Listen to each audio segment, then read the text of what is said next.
پھر سے قربانی کا ہم پہ سایہ فگن لوگوں، چلو قربان کر ڈالیں، چلو قربان کر ڈالیں، انا کو، خود پسندی کو، عداوت کو، کدورت کو، جہالت اور نفرت کو چلو قربان کر ڈالیں، دلوں کو بانٹنے والی، دلوں کو توڑنے والی ہر ایک بیکار عادت کو چلو قربان کر ڈالیں، فقط اللہ کی خاطر خدا را ایک ہو جائیں، فقط اللہ کی خاطر خدا را ایک ہو جائیں، مسلمان کو مسلمان سے جو بانٹے ایسے مسلک کو چلو قربان کر ڈالیں، مسلمان کو مسلمان سے جو بانٹے ایسے مسلک کو چلو قربان کر ڈالیں، کہ قربانی علامت ہے خدا کو راضی کرنے کی، کہ قربانی علامت ہے خدا کو راضی کرنے کی، بدی کی ہر علامت کو چلو قربان کر ڈالیں۔ علماء کرام، سامعین اعظام، قربانی کے حوالے سے میں کچھ باتیں کروں۔ میرے بھائیوں، ابھی آپ نے سیرت ابراہیم کے نمایاں پہلو کو آپ نے سماعت کیا۔ یہ قربانی حضرت ابراہیم علیہ السلام کی یادگار ہے، حضرت ابراہیم علیہ السلام کی ایک طرح سنت ہے۔ اللہ کے نبی جناب محمد الرسول اللہ صلی اللہ علیہ وسلم جن کو حکم ہوا کہ آپ حضرت ابراہیم کی ملت کی پیروی کیجئے، انہی کی یاد میں حضرت ابراہیم علیہ السلام، حضرت اسماعیل علیہ السلام کی یاد میں یہ سنت ادا کی جاتی ہے۔ میرے بھائیوں، بڑی عظیم عبادت ہے قربانی، لیکن قربانی کے تعلق سے بہت ساری چیزیں ہم لوگ یہ سمجھتے ہیں کہ یہ رسم ہے، بس رسم ازاں ہے، روح بلالی نہ رہی، فلسفہ رہ گیا، تلقین غزالی نہ رہی، رگوں میں وہ لہو باقی نہیں ہے، وہ دل وہ آرزو باقی نہیں ہے، رگوں میں وہ لہو باقی نہیں ہے، وہ دل وہ آرزو باقی نہیں ہے، نماز روزہ حج و قربانی یہ سب باقی ہے، تو باقی نہیں ہے۔ آج ہر چہار جانب صرف ایک لگن ہے کہ کہیں بکرا مل جائے، کہیں کوئی جانور مل جائے، ہم لے آئیں اور اس کے بعد انتظام ہو جائے۔ کس کا؟ 10ویں ذی الحجہ کا، قربانی کا اور گوشت خوری کا۔ میرے بھائیوں، کہتے تو نہیں ہے گوشت خوری، لیکن وہ دل میں کہیں نہ کہیں یہ بات رہتی ہے۔ آئیے چند چیزیں میں آپ کو بتاؤں کہ اس وقت ہمارے لیے کیا ضروری ہے، قربانی کرنے سے پہلے کیا کیا چیزیں ہمارے لیے ضروری ہیں۔ سب سے پہلی جو چیز ضروری ہے وہ یہ ہے کہ ہم بے عیب ہوں۔ کیا ہوں؟ بے عیب ہوں۔ آج جبکہ 15 دن یا کچھ بھی دن بچے ہیں، اس سے پہلے ہمارے لیے ضروری ہے کہ ہم اپنے عیب کو ٹٹولیں۔ سب سے بڑا عیب کیا ہے قربانی میں؟ وہ ریاکاری ہے۔ کیا ہے؟ دکھاوا ہے۔ جو بھی آپ عمل کرنے جا رہے ہیں، اگر ریاکاری پائے گی تو سارے عمل کو خراب کر دے گی، پورا عمل باطل ہو جائے گا، آپ کی پوری جمع پونجی، آپ کی لگائی ہوئی گاڑی کمائی سب بیکار ہو جائے گی۔ آپ نے کسی بھی 50,000 کا 60,000 کا بکرا لیا ہو، لیکن اگر جو ہے آپ کی نیت ہو کہ لوگ مجھے سیٹ کہیں گے، مجھے لوگ دھنا چند کہیں گے، یا مجھے لوگ کہیں گے یہ اس کے گھر بہت پیسہ ہے، یہ بہت بڑا سیٹ ہے، امیر آدمی ہے، اگر اس نیت سے اگر ہم بکرا خرید رہے ہیں تو یاد رکھیے گا یہ ریاکاری ہے۔ اور بھی بہت سارے لوگ ہوتے ہیں، ان کی نیتیں یہ ہوتی ہیں کہ اگر بقرعید میں بکرا نہیں ذبح کریں گے، قربانی نہیں کریں گے تو یہ ہوگا کہ لوگ مجھے بخیل کہیں گے۔ آپ قربانی کیوں کریں گے؟ آپ قربانی کیوں کرتے ہیں؟ قربانی عبادت ہے۔ وَمَا خَلَقْتُ الْجِنَّ وَالْإِنسَ إِلَّا لِيَعْبُدُونِ، کہ ہم نے انسانوں کو، جناتوں کو اپنی عبادت کے لیے پیدا کیا ہے۔ اب اپنی نیتوں کو درست کر لیں، کیونکہ جو بکرا آپ ذبح کریں گے اللہ نے واضح لفظوں میں فرمایا ہے لَن يَنَالَ اللَّهَ لُحُومُهَا وَلَا دِمَاؤُهَا وَلَكِنْ يَنَالُهُ التَّقْوَىٰ مِنكُمْ۔ اللہ رب العالمین کو ان قربانیوں کے، جانوروں کے جو آپ ذبح کرتے ہیں، ان کے گوشت، ان کے خون نہیں پہنچتے ہیں، پہنچتا کیا ہے؟ وَلَكِنْ يَنَالُهُ التَّقْوَىٰ مِنكُمْ، آپ کے دلوں کا وہ تقویٰ پہنچتا ہے، آپ کے دلوں کا وہ جذبہ پہنچتا ہے۔ اس جذبے کے تحت آپ اللہ کی بارگاہ میں وہ چھری اٹھا کر کے چلے ہیں، اس جذبے کے تحت آپ نے بکرا خریدا ہے، اس جذبے کے تحت آپ نے بکرے کو اس طرح سے پٹک کر کے اس کے اوپر ذبح کرنے کے لیے چھری چلائی ہے۔ اس چھری کے چلانے کے جذبے کو دیکھتا ہے اللہ، اس بکرے کو نہیں دیکھتا، اللہ اس کے گوشت کو نہیں دیکھتا، اللہ اس کے خون کو نہیں دیکھتا، آپ کو نہیں دیکھتا، آپ کے چہرے کو نہیں دیکھتا، آپ کے مال دولت کو نہیں دیکھتا۔ اگر دیکھتا ہے رب آپ کے دل کے تقویٰ کو دیکھتا ہے، آپ کے دل کے جذبے کو دیکھتا ہے کہ آپ کس قدر اللہ کی محبت میں سرشار ہیں، کہ رب چاہتا ہے، اگر چاہے رب اللہ ہم سے تقاضا کر لے کہ اے بنی آدم، اے انسان، تو میرے راستے میں اپنی جان قربان کر دے، تو اس جذبے کے تحت ہم اللہ کی بارگاہ میں یہ قربانی کے پر پیش کرنے کے لیے تیار ہیں۔ اس جذبے کے تحت سب سے پہلی چیز جو اس وقت ہمارے لیے ضروری ہے کہ بکرا خریدنے سے پہلے اپنی نیتوں کو خالص کر لیں، اپنی نیتوں کو خالص کر لیں۔ کیوں؟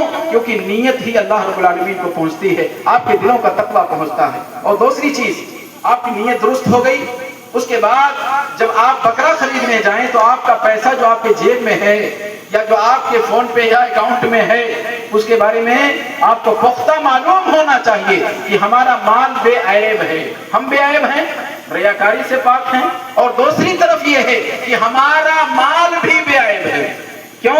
کیونکہ حضرت ابو ہریرہ رضی اللہ تعالیٰ عنہ راوی حدیث ہیں، اللہ کے نبی جناب محمد رسول اللہ صلی اللہ علیہ وسلم فرماتے ہیں، مسلم شریف کی روایت ہے، ان اللہ طیب لا یقبل الا طیبا، اللہ تو پاکیزہ ہے، اللہ پاکیزہ چیز ہے وہ قبول کرتا ہے۔ اگر چاہتے ہیں کہ ہمارا بکرا اللہ قبول کر لے، ہماری قربانی اللہ قبول کر لے، تو پھر یاد رکھیے ہم بے عیب ہوں، ہمارا مال بھی بے عیب ہو۔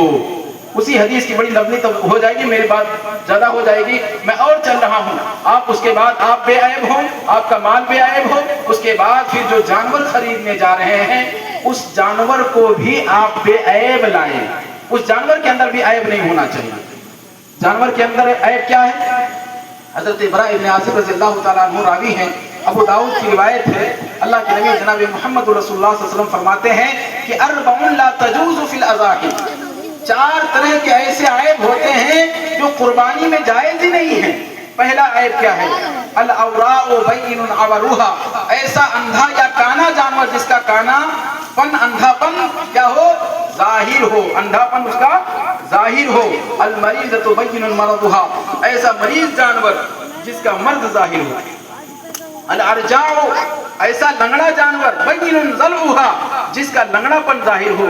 والکثیر التی لا تنقی، اور ایسا چوتھا جانور جو بہت لاغر ہو، بہت دبلا ہو، جس کے اندر گودا نہ ہو۔ یہ چار ایسے عیب ہیں، ایک ہی حدیث میں بیان کیا گیا ہے۔ اللہ کے نبی نے کہا یہ اگر جانوروں کے اندر عیب ہے تو ان جانوروں کی قربانی آپ نہ کریں، کیونکہ اگر آپ نے کر دی تو اللہ رب العالمین ایسے جانوروں کی قربانی قبول نہیں کرتا ہے۔ میرے بھائیو، اور دو طرح کے عیب ہیں، جیسے سینگ ٹوٹی ہوئی نہ ہوئی، اگر کسی کا پہلے سے پیدائشی سینگ ہی نہ ہو تو آپ اس کو، جیسے راجستھانی جو بکرے اس وقت آتے ہیں بڑے بڑے ہوتے ہیں، اس کی سینگ ہی نہیں ہوتی ہے تو وہ عیب نہیں ہے، سینگ ہی نہیں ہے۔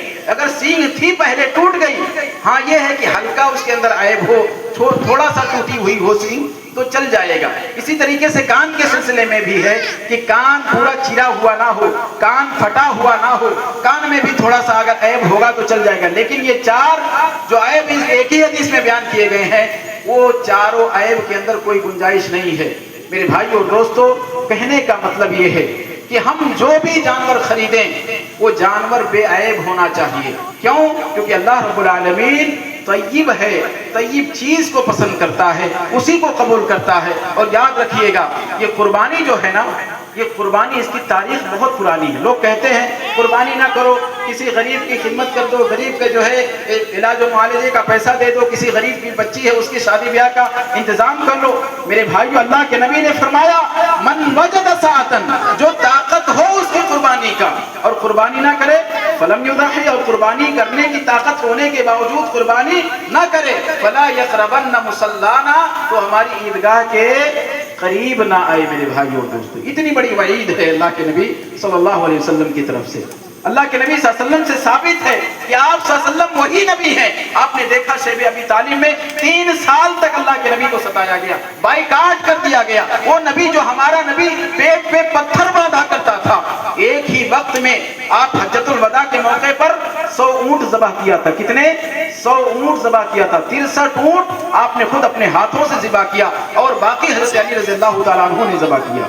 تو اللہ کے نبی صلی اللہ علیہ وسلم کی سنت ہے، نبی کا طریقہ ہے یہ قربانی۔ حضرت ابراہیم علیہ السلام کی یادگار ہے یہ قربانی، اور قربانی بہت کچھ سکھاتی ہے، بہت کچھ درس دیتی ہے۔